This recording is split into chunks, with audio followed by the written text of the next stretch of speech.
टुनटुन कबूतरी अपनी सौतेली माँ गौरी कवि के साथ रहती थी। गौरी कवि टुनटुन पर बहुत जुल्म करती थी। सुबह होते ही वो टुनटुन पर चिल्लाने लगती। सुबह हो गई है, तू कब तक सोती रहेगी? जाकर जंगल से लकड़ियां लेकर आ। जरा भी देर हुई तो तेरी खाल खींच दूंगी। बस माँ, जा रही हूँ। अच्छा, जाने से पहले मुझे एक कप चाय बनाकर देकर जा। ठीक है माँ, मैं भी चाय बनाकर देती हूँ। फिर टुनटुन गौरी कवि को चाय बनाकर देकर जंगल में लकड़ियां लेने चली जाती है। काफी ढूंढने पर भी जब टुनटुन को लकड़ियां नहीं मिलती। मज़ीद आगे जाने से पहले हमारे चैनल को सब्सक्राइब करें और हमारी वीडियोस को लाइक और शेयर करें। अब मैं क्या करूं? सूखी लकड़ियां तो मिल ही नहीं रही। अगर मैं लकड़ियां लिए बगैर ही गई तो माँ मुझे बहुत मारेगी। मैं क्या करूं? मुझे कुछ समझ नहीं आ रहा। ऐसा करती हूँ, थोड़ा और आगे चली जाती हूँ, शायद मुझे सूखी लकड़ियां मिल जाएं। टुनटुन कबूतरी जब काफी देर तक घर वापस नहीं आती तो गौरी सोचती है, काफी देर हो गई, ये टुनटुन अभी तक वापस नहीं आई। कहीं किसी जानवर ने अपना शिकार तो नहीं बना लिया। अच्छा हुआ मेरी जान छूटी, उसने तो मेरा जीना हराम कर दिया है। जब उसका बाप पूछेगा तो कोई बहाना कर दूंगी। रात को उसका बाप जब घर वापस आता है तो वो अपनी बीवी से पूछता है, गौरी, टुनटुन नजर नहीं आ रही, कहाँ है वो? मैं उसके लिए जलेबी लेकर आया हूँ। अरे ओ टुनटुन, कहाँ हो तुम? मैं तुम्हारे लिए जलेबी लेकर आया हूँ, जल्दी से आकर ले लो, नहीं तो मैं खा लूंगा। क्या बताऊँ जी, सुबह लकड़ियाँ लेने गई थी जंगल में, मेरी तबीयत ठीक नहीं थी तो जिद करके खुद ही चली गई, अभी तक वापस नहीं आई। मुझे तो लगता है किसी शिकारी परिंदे ने उसे अपना शिकार बना लिया है।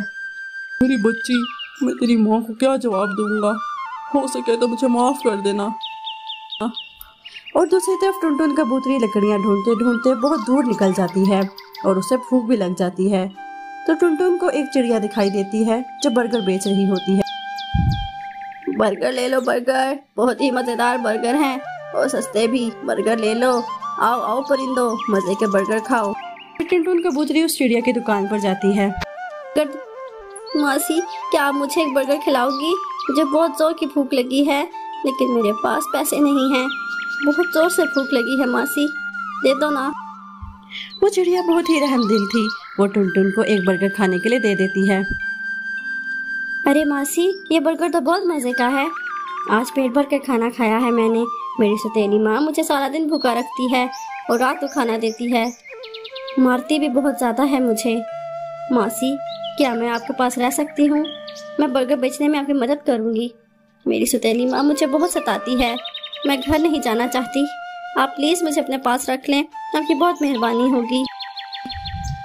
ठीक है बेटा, तुम मेरे पास रह लो, मैं तुम्हें बेटी बनाकर रखूंगी। वैसे भी मेरी कोई औलाद नहीं है, तू साथ रहेगी तो मेरा साथ भी हो जाएगा और काम में भी मदद हो जाएगी। उस दिन के बाद से टुनटुन कबूतरी उसी चिड़िया के साथ रहने लग जाती है। एक दिन टुनटुन कबूतरी बर्गर बेच रही होती है कि गौरी कवि उसके दुकान पर आ जाती है।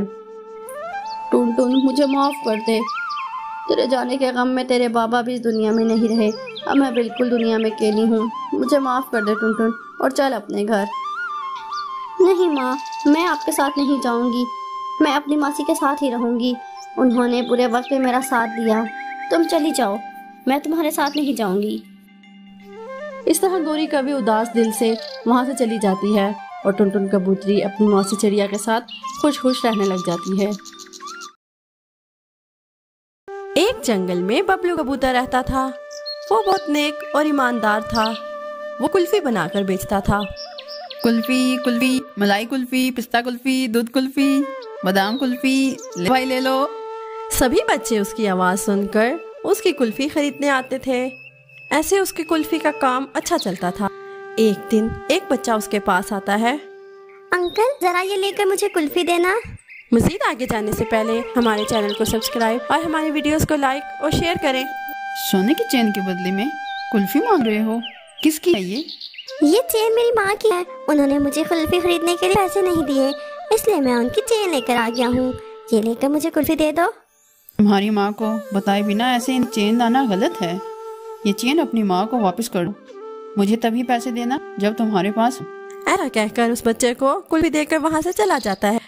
मगर जब वो घर जा रहा था उसे एक और कुल्फी वाला नजर आया और वो सोचता है, अगर मैं इन अंकल को ही चेन दूंगा तो वो पहले अंकल की तरह वापस करके मुझे कुल्फी दे देंगे और मैं 2 कुल्फी खा लूंगा।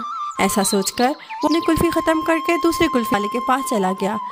अंकल ये चेन लेकर मुझे कुल्फी दे दे। जी जी बेटा, एक क्यों, तुम 2 कुल्फी ले लो। ऐसा कहकर टिंकू को 2 कुल्फियां देकर वो चेन लेकर वहां से चला जाता है और टिंकू कुल्फी खाते हुए घर चला जाता है। इतने में टिंकू की माँ घर पर अपनी चेन ढूंढ रही होती है। तभी टिंकू घर आता है। टिंकू, क्या तुमने मेरी चेन देखी है? कब से ढूंढ रही हूँ, मिल नहीं रही। 2 कुल्फियाँ मिलने की खुशी में मैं तो चेन भूल गया, और अगर मैं माँ को बता दूंगा तो मुझे पक्का डांटेंगी। अब मैं माँ से क्या कहूँगा? क्या हुआ टिंकू, मेरे सवाल का जवाब दो। कुछ नहीं माँ, मैंने नहीं देखा। अच्छा ठीक है, तुम भी मेरे साथ चेन ढूंढो, शायद मैं कहीं रख गई, वो बहुत महंगा है बेटा। ऐसे ही टिंकू माँ के साथ चेन ढूंढने लग जाता है, जैसे उसे कुछ पता ही नहीं। कुछ देर बाद जब उसकी माँ दुखी होकर बैठ जाती है, टिंकू अपनी माँ को दुखी कर सोचता है, चेन के खो जाने पर माँ इतना दुखी है, मैं माँ को दुखी नहीं देख सकता। चाहे भी हो, मैं इनको सब बता दूंगा। फिर वो अपनी माँ के पास जाता है और कहता है, माँ आपके डांट के डर से मैं सच नहीं बता पाया। मैं कुछ नहीं कहूँगी बेटा, तुम मुझे बताओ। माँ आपने कुल्फी खरीदने के पैसे नहीं दिए ना, तो मैंने आपकी चेन कुल्फी वाले को देकर कुल्फी खरीद ली। 5 रुपए की कुल्फी के चक्कर में तुमने इतनी महंगी चेन दे दी। ऐसा गलत है, दोबारा कभी ऐसा मत करना। उस कुल्फी वाले को पहचान सकोगे? जी माँ, मैं पहचान लूँगा। अगले दिन उसकी कुल्फी बेचने वालों का इंतजार करती है। दोपहर के वक्त जब बबलू उस तरफ आता है तो टिंकू की माँ उसके पास जाती है। क्या तुम कल भी यहाँ आए थे? जी हाँ, आप ऐसे क्यों पूछ रहे हो? बच्चा अगर भोलेपन में आकर तुम्हें महंगी चीज दे देगा तो तुम रख लोगे क्या? ये आप क्या कह रही हो, मुझे कुछ समझ नहीं आ रहा। तुम कुछ ना कहो, मेरे बेटे की गलती है, मुझे मेरी चेन दे दो, मैं चली जाऊंगी। मैडम, मैंने वो चेन ली। मैंने इस बच्चे को कहा कि वो ये चेन घर वापस ले जाए, इसने आपको नहीं दी। इतना देनी पड़े इसलिए झूठ बोल रहे हो? नहीं नहीं, मैं सच कह रहा हूँ। आप अपने बेटे को बुलाकर उससे पूछें। टिंकू, टिंकू इधर आओ। हाँ माँ। टिंकू, क्या ये वही है जिसको तुमने मेरे सोने की चेन दी? नहीं माँ। और ऐसे वो अपनी माँ को बात बताता है। मेरे इस तरफ आने की वजह से मुझे सोने की चेन दी, शायद आज भी ऐसा कुछ हो जाए। उस कुल्फी को टिंकू देखता है।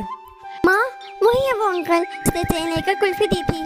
कल तुमने मेरे बेटे से चेन लेकर कुल्फी दी थी ना, अब वापस करो या बुलाऊं मैं सबको? अब ये बच्चा इतनी जोर से बोल रहा है, मुझे वापस करना होगा, वरना इसकी माँ सबको बुलाएगी।